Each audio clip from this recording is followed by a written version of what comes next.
निर्मला उपन्यास मुंशी प्रेमचंद के द्वारा दहेज प्रथा और बेमेल विवाह को केंद्र में रखकर लिखा गया उपन्यास है, जो इलाहाबाद की चांद नामक पत्रिका में नवंबर 1925 से दिसंबर 1926 तक प्रकाशित हुआ था।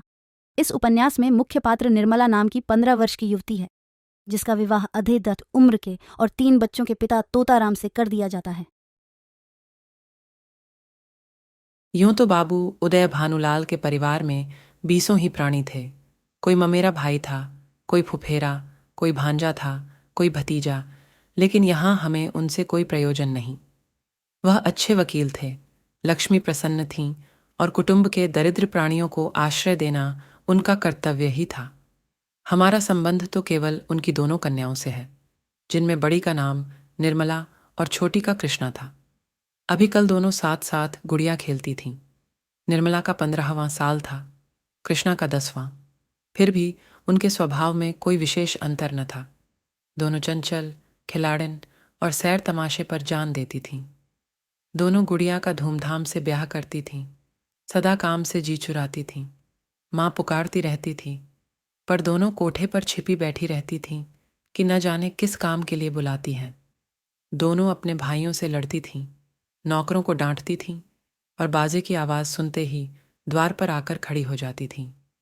परंतु आज एकाएक एक ऐसी बात हो गई है जिसने बड़ी को बड़ी और छोटी को छोटी बना दिया है। कृष्णा वही है, पर निर्मला बड़ी गंभीर, एकांत प्रिय और लज्जाशील हो गई है। इधर महीनों से बाबू उदय भानुलाल निर्मला के विवाह की बातचीत कर रहे थे। आज उनकी मेहनत ठिकाने लगी है।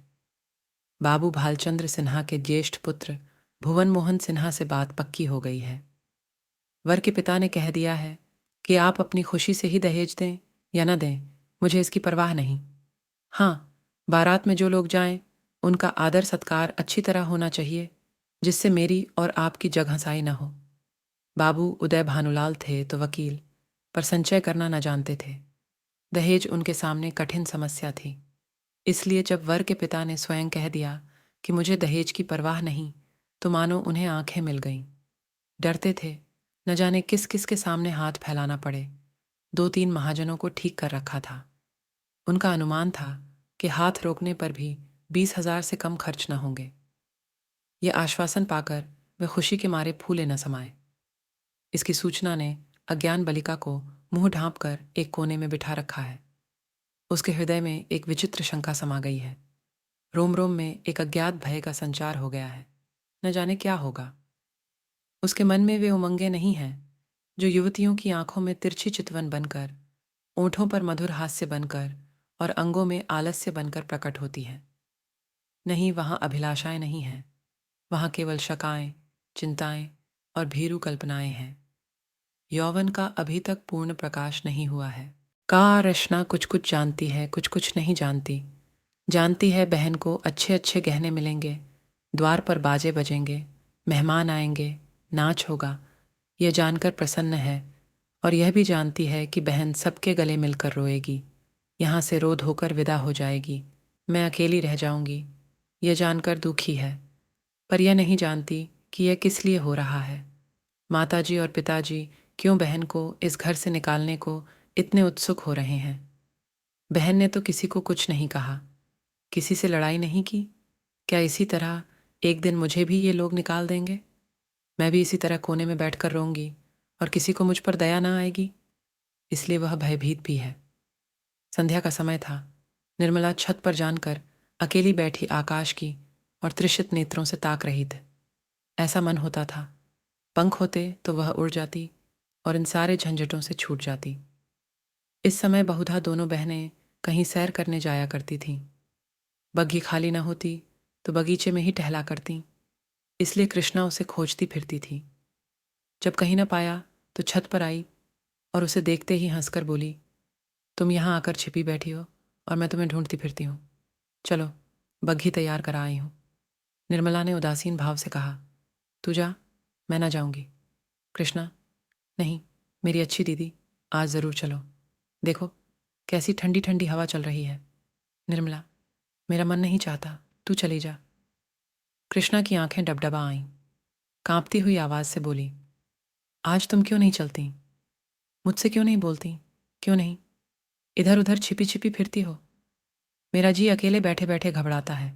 तुम न चलोगी तो मैं भी न जाऊंगी, यहीं तुम्हारे साथ बैठी रहूंगी। निर्मला, और जब मैं चली जाऊंगी तब क्या करेगी? तब किसके साथ खेलेगी और किसके साथ घूमने जाएगी बता? कृष्णा, मैं भी तुम्हारे साथ चलूंगी, अकेले मुझसे यहाँ ना रहा जाएगा। निर्मला मुस्कुराकर, तुझे अम्मा ना जाने देंगी? कृष्णा, तो मैं भी तुम्हें ना जाने दूंगी। तुम अम्मा से कह क्यों नहीं देती कि मैं ना जाऊंगी? निर्मला, कह तो रही हूं, कोई सुनता है? कृष्णा, तो क्या यह तुम्हारा घर नहीं है? निर्मला, नहीं, मेरा घर होता तो कोई क्यों जबरदस्ती निकाल देता? कृष्णा, इसी तरह किसी दिन मैं भी निकाल दी जाऊंगी। निर्मला, और नहीं क्या तू बैठी रहेगी? हम लड़कियां हैं, हमारा घर कहीं नहीं होता। कृष्णा, चंद्र भी निकाल दिया जाएगा। निर्मला, चंद्र तो लड़का है, उसे कौन निकालेगा? कृष्णा, तो लड़कियां बहुत खराब होती होंगी। निर्मला, खराब ना होती तो घर से भगाई क्यों जाती? कृष्णा, चंद्र इतना बदमाश है, उसे कोई नहीं भगाता। हम तुम तो कोई बदमाशी भी नहीं करती। एकाएक चंद्र धम धम करता हुआ छत पर आ पहुंचा और निर्मला को देखकर बोला, अच्छा आप यहाँ बैठी हैं? ओहो, अब तो बाजे बजेंगे, दीदी दुल्हन बनेंगी, पालकी पर चढ़ेंगी। ओहो ओहो। चंद्र का पूरा नाम चंद्र भानु सिन्हा था। निर्मला से 3 साल छोटा और कृष्णा से 2 साल बड़ा। निर्मला, चंदर, मुझे चिढ़ाओगे तो अभी जाकर अम्मा से कह दूंगी। चंदर, तो चिढ़ती क्यों हो? तुम भी बाजे सुनना। ओ हो, अब आप दुल्हन बनेंगी। क्यों किशनी, तू बाजे सुनेगी ना? वैसे बाजे तूने कभी ना सुने होंगे। कृष्णा, क्या बैंड से भी अच्छे होंगे? चंद्र, हाँ हाँ, बैंड से भी अच्छे, 1000 गुने अच्छे, लाख गुने अच्छे। तुमने जाने क्या एक बैंड सुन लिया तो समझने लगी कि उससे अच्छे बाजे नहीं होते। बाजे बजाने वाले लाल लाल वर्दियां और काली काली टोपियां पहने होंगे, ऐसे खूबसूरत मालूम होंगे कि तुमसे क्या कहूँ। आतिशबाजियां भी होंगी, हवाइयाँ आसमान में उड़ जाएंगी और वहाँ तारों में लगेंगी तो लाल पीले हरे नीले तारे टूट टूट कर गिरेंगे। बड़ा मज़ा आएगा। कृष्णा, और क्या क्या होगा चंदर, बता दे मेरे भैया। चंदर, मेरे साथ घूमने चल तो रास्ते में सारी बातें बता दूं। ऐसे ऐसे तमाशे होंगे कि देख कर तेरी आंखें खुल जाएंगी। हवा में उड़ती हुई परियां होंगी, सचमुच की परियां। कृष्णा, अच्छा चलो, लेकिन न बताओगे तो मारूंगी। चंद्रभानु और कृष्णा चले गए, पर निर्मला अकेली बैठी रह गई। कृष्णा के चले जाने से इस समय उसे बड़ा क्षोभ हुआ। कृष्णा, जिसे वह प्राणों से भी अधिक प्यार करती थी, आज इतनी निष्ठुर हो गई, अकेली छोड़कर चली गई। बात कोई न थी, लेकिन दुखी हृदय, दुखती हुई आंख है, जिसमें हवा से भी पीड़ा होती है। निर्मला बड़ी देर तक बैठी रोती रही। भाई बहन, माता पिता, सभी इसी भांति मुझे भूल जाएंगे। सबकी आंखें फिर जाएंगी, फिर शायद इन्हें देखने को भी तरस जाऊं। बाग में फूल खिले हुए थे, मीठी मीठी सुगंध आ रही थी। चैत की शीतल मंद समीर चल रही थी। आकाश में तारे छिटके हुए थे। निर्मला इन्हीं शोकमय विचारों में पड़ी पड़ी सो गई और आंख लगते ही उसका मन स्वप्न देश में विचरने लगा। क्या देखती है कि सामने एक नदी लहरें मार रही है और वह नदी के किनारे नाव की बाट देख रही है। संध्या का समय है। अंधेरा किसी भयंकर जंतु की भांति बढ़ता चला आता है। वह घोर चिंता में पड़ी हुई है कि कैसे यह नदी पार होगी, कैसे पहुंचूंगी। रो रही है कि कहीं रात न हो जाए, नहीं तो मैं अकेली यहाँ कैसे रहूंगी। एकाएक उसे एक सुंदर नौका घाट की ओर आती दिखाई देती है। वह खुशी से उछल पड़ती है और ज्यों ही नाव घाट पर आती है, वह उस पर चढ़ने के लिए बढ़ती है, लेकिन ज्यों ही नाव के पटरे पर पैर रखना चाहती है, उसका मल्लाह बोल उठता है, तेरे लिए यहाँ जगह नहीं है। वह मल्लाह की खुशामद करती है, उसके पैरों पड़ती है, रोती है, लेकिन वह यह कहे जाता है, तेरे लिए यहाँ जगह नहीं है। एक क्षण में नाव खुल जाती है। वह चिल्ला चिल्ला कर रोने लगती है। नदी के निर्जन तट पर रात भर कैसे रहेगी, यह सोच वह नदी में कूदकर उस नाव को पकड़ना चाहती है कि इतने में कहीं से आवाज आती है, ठहरो ठहरो, नदी गहरी है, डूब जाओ। वह नाव तुम्हारे लिए नहीं है, मैं आता हूं, मेरी नाव में बैठ जाओ। मैं उस पार पहुंचा दूंगा। वह भयभीत होकर इधर उधर देखती है कि यह आवाज कहाँ से आई। थोड़ी देर के बाद एक छोटी सी डोंगी आती दिखाई देती है। उसमें न पाल है, न पतवार और न मस्तूल। पेंदा फटा हुआ है, तख्ते टूटे हुए, नाव में पानी भरा हुआ है और एक आदमी उसमें से पानी उलीच रहा है। वह उससे कहती है, यह तो टूटी हुई है, यह कैसे पार लगेगी? मल्लाह कहता है, तुम्हारे लिए यही भेजी गई है, आकर बैठ जाओ। वह एक क्षण सोचती है, इसमें बैठूं या ना बैठूं। अंत में वह निश्चय करती है, बैठ जाऊं। यहाँ अकेली पड़ी रहने से नाव में बैठ जाना फिर भी अच्छा है। किसी भयंकर जंतु के पेट में जाने से तो यही अच्छा है कि नदी में डूब जाऊं।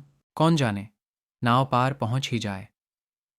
ये सोचकर वह प्राणों को मुट्ठी में लिए हुए नाव पर बैठ जाती है। कुछ देर तक नाव डगमगाती हुई चलती है, लेकिन प्रतिक्षण उसमें पानी भरता जाता है। वह भी मल्लाह के साथ दोनों हाथों से पानी उलीचने लगती है, यहाँ तक कि उनके हाथ थक जाते हैं। पर पानी बढ़ता ही चला जाता है। आखिर नाव चक्कर खाने लगती है। मालूम होता है अब डूबी, अब डूबी। तब वह किसी अदृश्य सहारे के लिए दोनों हाथ फैलाती है। नाव नीचे जाती है और उसके पैर उखड़ जाते हैं। वह जोर से चिल्लाई और चिल्लाते ही उसकी आंखें खुल गईं। देखा तो माता सामने खड़ी उसका कंधा पकड़कर हिला रही थी।